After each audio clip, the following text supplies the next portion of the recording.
now is there's many facts about nutrition, but there's much fiction and much myths. And what I'd like to do now is just start with basic physiology. Here's a trick question. Where does digestion begin? Someone tell me. Who said the mind? Aha! It's a trick question.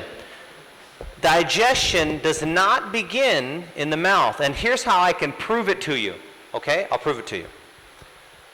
You are back home for vacation. All right? And as you're sleeping, your mother is downstairs, and she is baking your favorite dish in the oven right now. Oh. What happens? You might even dream about it. Oh, yes, give me the roti, or whatever it is that you enjoy. I don't know, right? Does that make sense?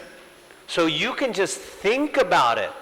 In fact, what I do in some sessions is I'll take a lemon and I'll cut it open before the audience, and then I'll go, lemon. And what do? Right? You react, just visually, right? So you can react to the smell of fresh baked roti, right? You could react to that, correct? You could even react to just thinking about it. Does that make sense? So digestion begins in the mind, which is very interesting. If you look at our eyes, for example, let's look at this. Would you say there's a variety of colors in the plant foods? Would you say there's a variety? Yes, lots of different colors. But you know what's interesting? What about meat? What color is meat? They're very similar. Does that make sense? But when you look at plant foods, there's purple, there's red, there's orange, there's yellow. In fact, when you look at the human eye has the best color differentiation of almost any species on the planet. We don't have the sharpest vision. Eagles and other birds have very sharp vision, but we have some of the best color differentiation on the planet. No question. We can detect a subtle difference. No, that's pink. No, it's salmon, not pink. Right? We can detect very subtle differences.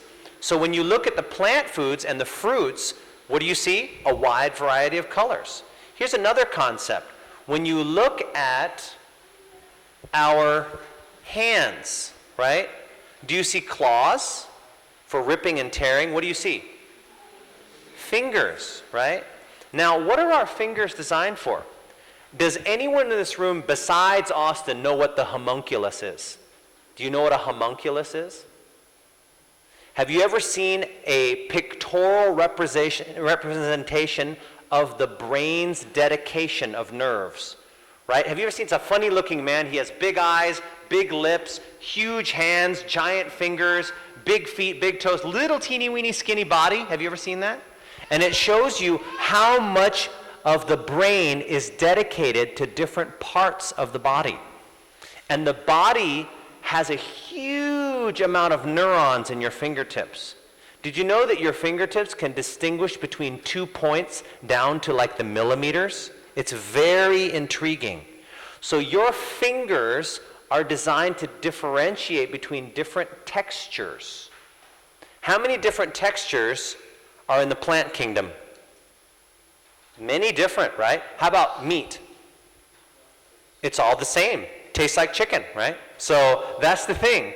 It's not a big differentiation, but in the plant kingdom, there's a huge variety. So there's a huge variety of colors, there's a huge variety of textures, and these were designed for what? Picking, right? And grasping, not ripping and tearing. Now we're going to go just in the mouth, but not yet in the digestive part. Let's look at the teeth. What do you think your teeth were designed for? I'm going to fall over this thing. I know I'm going to fall over it. Were they designed like fangs, right? To tear? No. You have 4 rows of molars. Do you realize that? And what are the molars designed for? Chewing and grinding, Does that make sense? So they were designed for plant products. Very, very clearly designed for plant products. Also, when you look at the saliva that you produce something that's called salivary amylase. And that enzyme is specifically designed for plant carbohydrate. Did you know that? Specifically designed for that. Your mouth is designed for plant products. There's no question. Now, just going from the mouth, going down to the stomach, we have hydrochloric acid, which is essential for protein digestion. If you want to know, it basically takes an enzyme called, you take pepsin to pepsinogen, but you don't need to know that. You probably need to know that. But most of us don't need to know that. But the concept is that the higher the protein content, the more hydrochloric acid you need to convert more of the enzyme. Now here's a question for you. When you look at a human stomach versus a carnivore stomach, like a tiger or a lion, right? Which stomach has more hydrochloric acid, the meat eater or the human? But how much more? It's 10 times more. That's correct. 10 times more hydrochloric acid in the meat eater stomach than in yours and mine. Now the thing is that your body can compensate. It tries to adapt, but it can only do so much, right? And that's the other concept of the human body. If you don't use it, you lose it, right? And that's why many people, when they turn 18, what sort of thing do they have to do by the dentist? What do they have to take out? Their wisdom teeth, their fourth row of molars, because we have had generation after generation of not eating plant foods. So you're not going to get stimulation on the back row of those molars, and so our jaws over time begin to shorten. Now that's not evolution, that's just adaptation, right? Adaptation would be like, someone asked me after the lecture and said, why am I dark? I want to be lighter like you. And I said, no, you have been adapting to the sun in your region of the world for many generations. So that's good for you. It protects you from being burned. You don't want to be like me. I live in a different part of the world, right? So God has designed the human stomach for a smaller amount of protein, particularly plant protein. Another concept is when you look at fats. When you look at fats, what is the gallbladder designed for? Does anyone know? Stores bile. And what does the bile do? Digest fats, that's right. And when you look at it, the more fat you eat, the more bile you produce. Does that make sense? Because the body has to digest it. Now the problem is if you eat a high animal content, right? High animal products, you will produce more bile. And what happens with the higher concentration of bile, has anyone ever made rock candy before? Have you ever made rock candy before? It's basically you take a solution of water and super saturate it with sugar, and then you put a string, and then you cool the water down, and then it crystallizes where? On the string. And that's the same thing that happens in your gallbladder. When you have high concentrations of bile, it will crystallize into what? Gallstones. That's right. So when you eat a lot of animal fats, particularly, you have a higher concentration of bile, you get gallstones, right? You weren't designed to eat that kind of stuff. Then when you go to the intestines, right? The intestines. Let's think about this for a minute. What if I told you I was going to make you a delicious chicken masala? Is that northern Indian? Sorry, maybe it's the wrong reason. So if I told you that, and I told you I took the chicken and I took it out of the freezer and I left it out thawing all day long. Wow, you guys don't like that.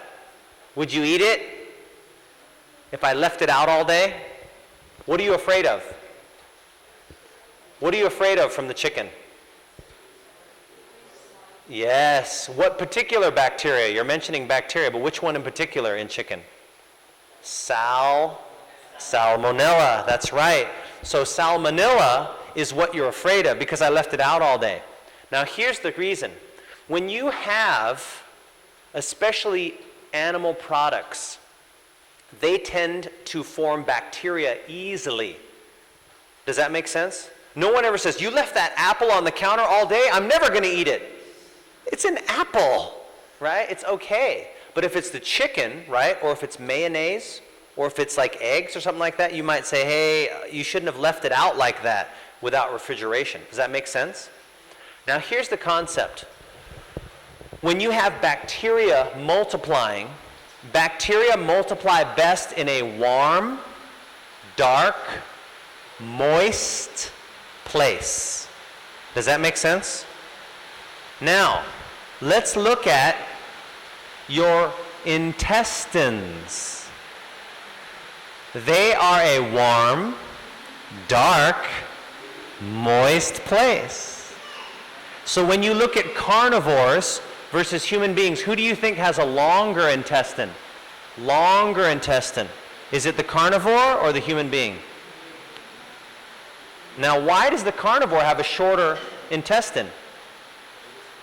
You don't want it to be in a warm, dark, moist place for a long time. Does that make sense? Did you know that carnivores, compared to human beings, we have 300% longer intestines?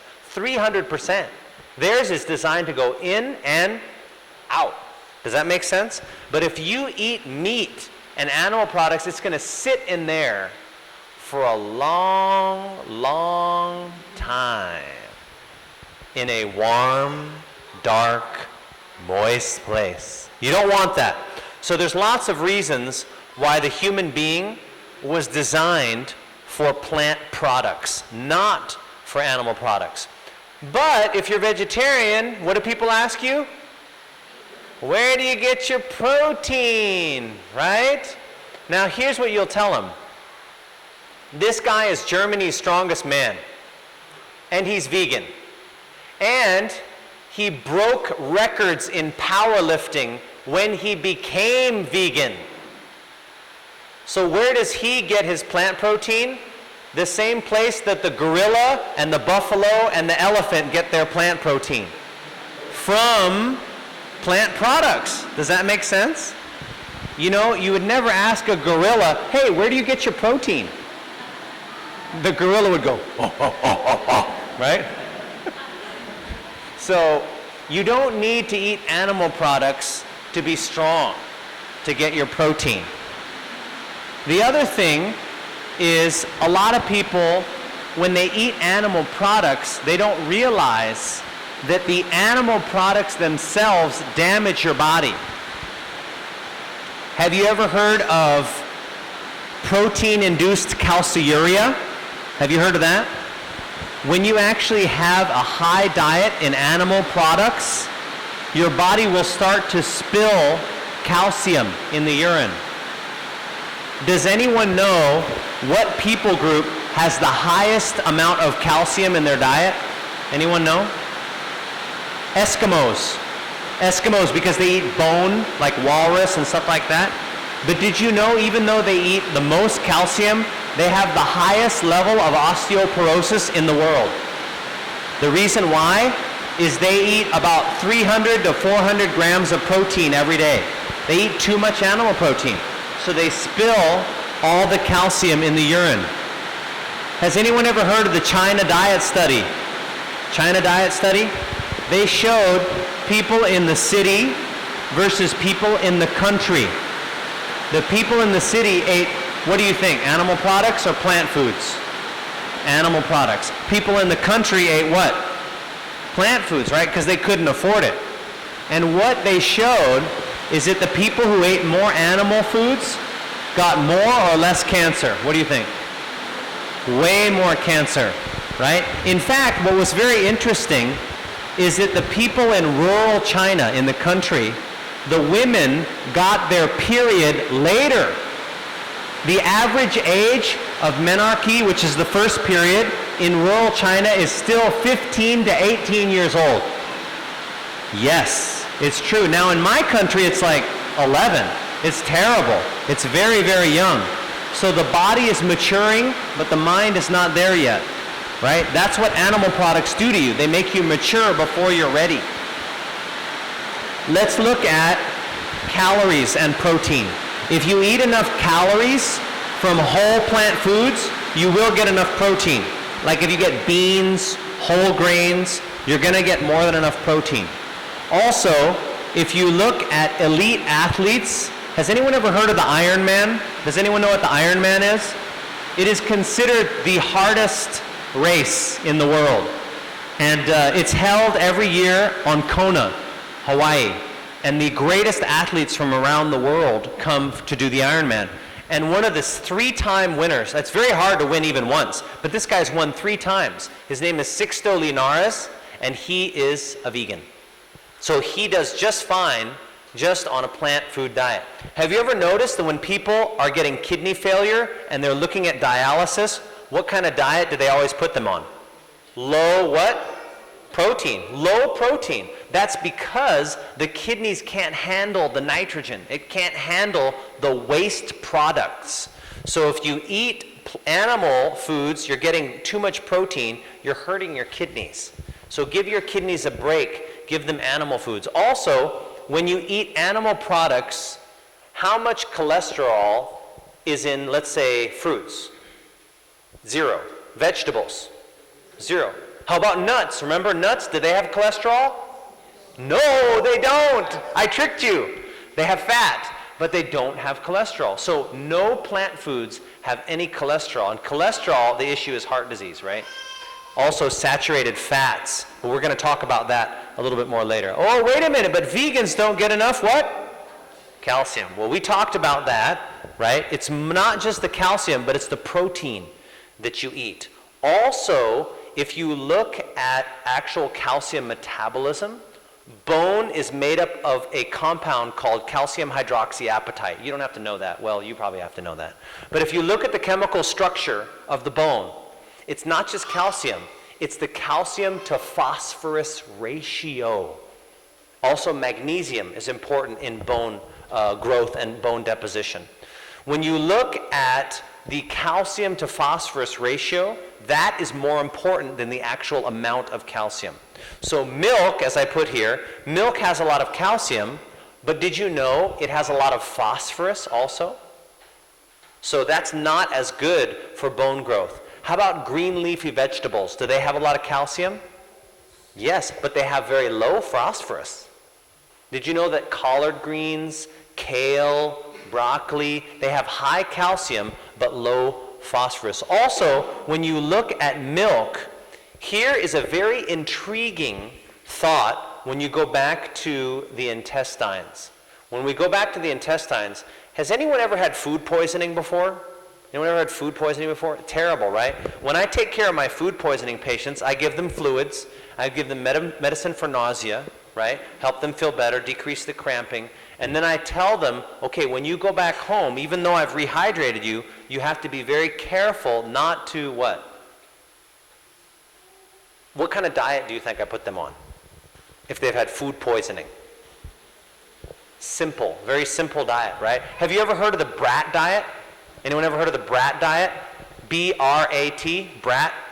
It is bread, rice, it is bananas, rice, applesauce, and toast. No, wait.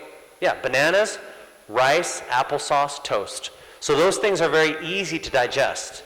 Does that make sense? In fact, some people that have bad food poisoning, I'll just put them on clear liquids.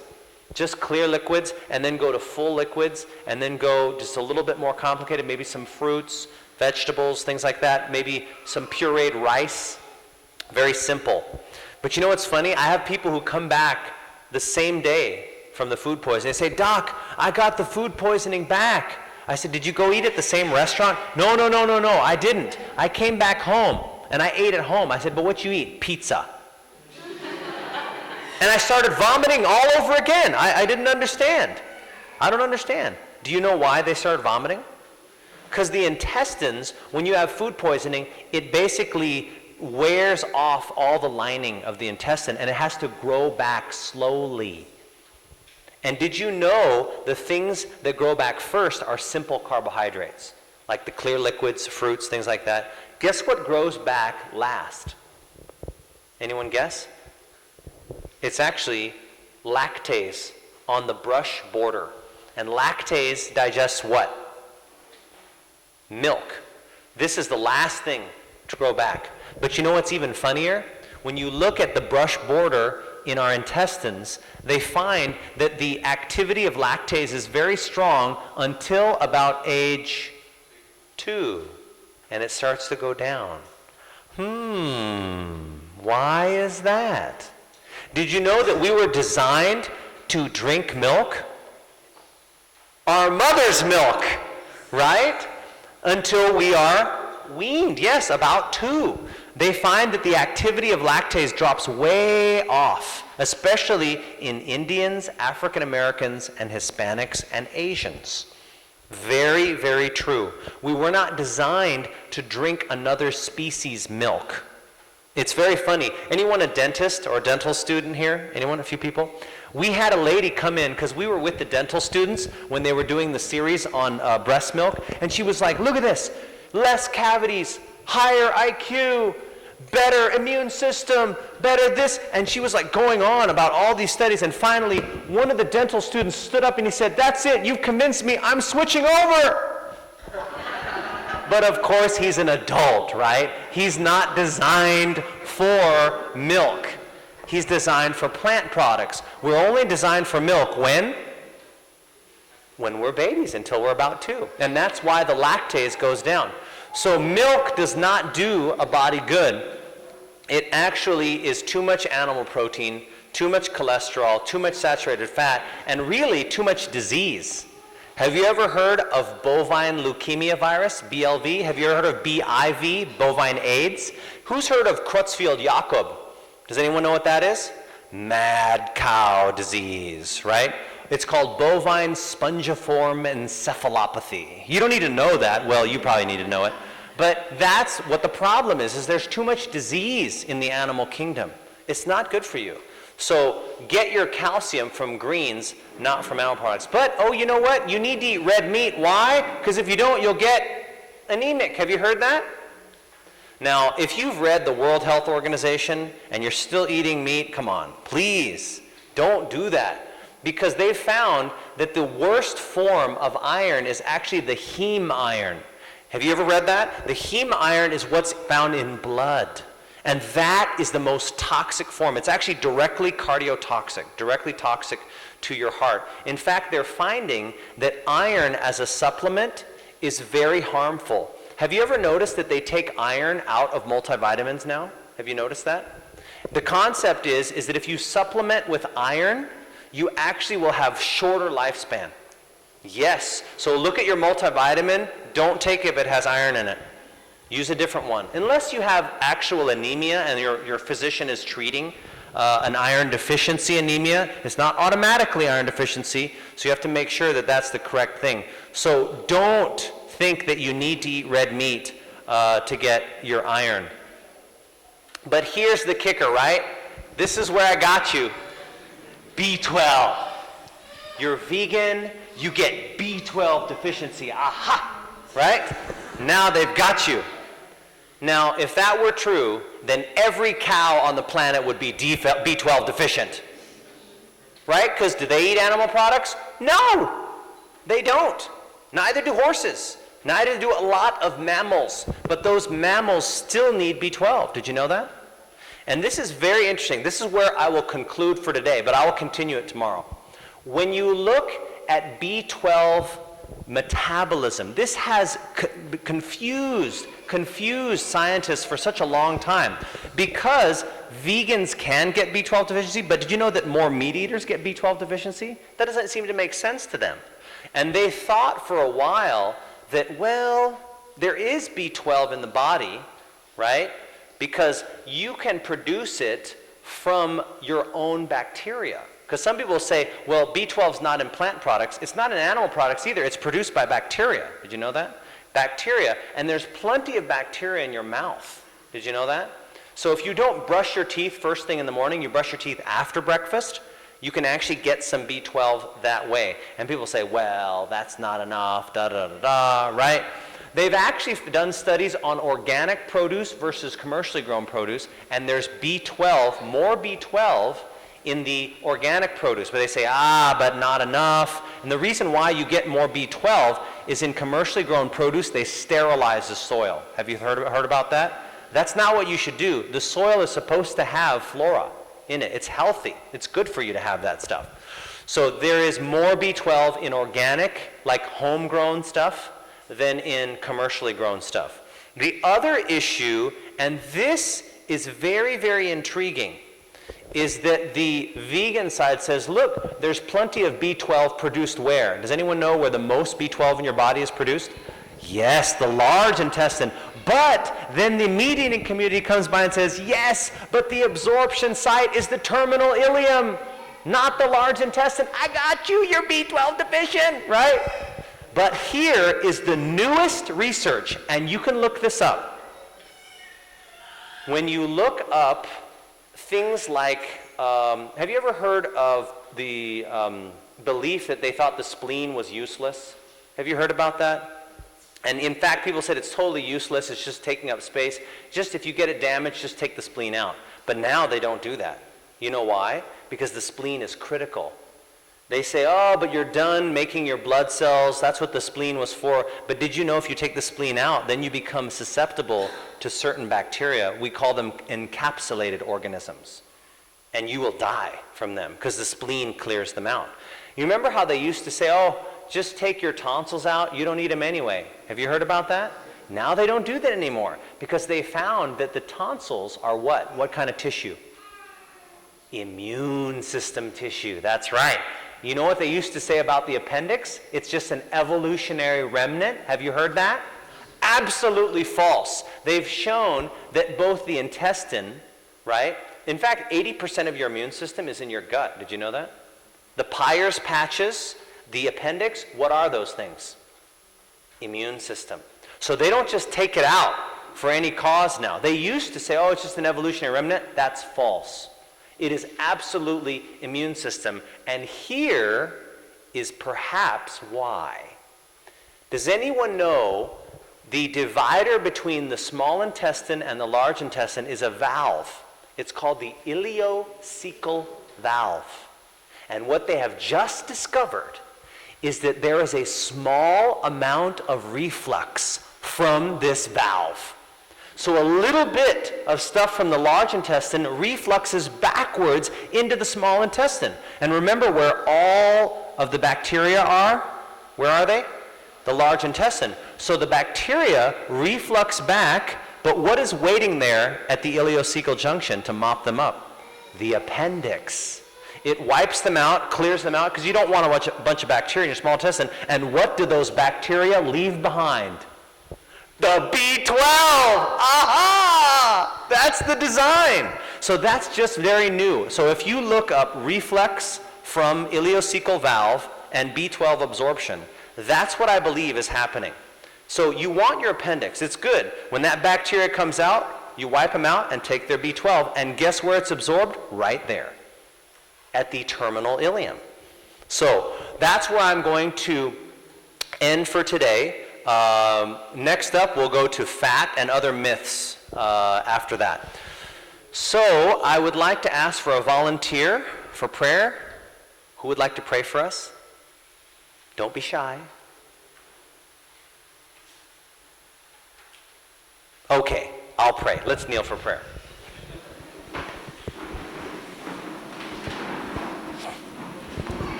Loving Father in heaven, we thank you that we are fearfully and wonderfully made. And Lord, we praise your name that we can enjoy life and enjoy it more abundantly. And I just pray for each one of my brothers and sisters here that they would understand intelligently how to take care of this temple that you've given them in the human body. We truly, Lord, are a wonderful work of your hands. And I just pray, Lord, that we would take good care of what you've given us, Father. Give us grace, give us strength, give us understanding, not just for ourselves, but give us love for the people around us, that we might teach them the blessings that God has given to each one of us. We thank you and we praise you in Jesus' name. Amen. Okay. Now enjoy some good plant foods. All right. I will have the final seminar in this room tomorrow at what time?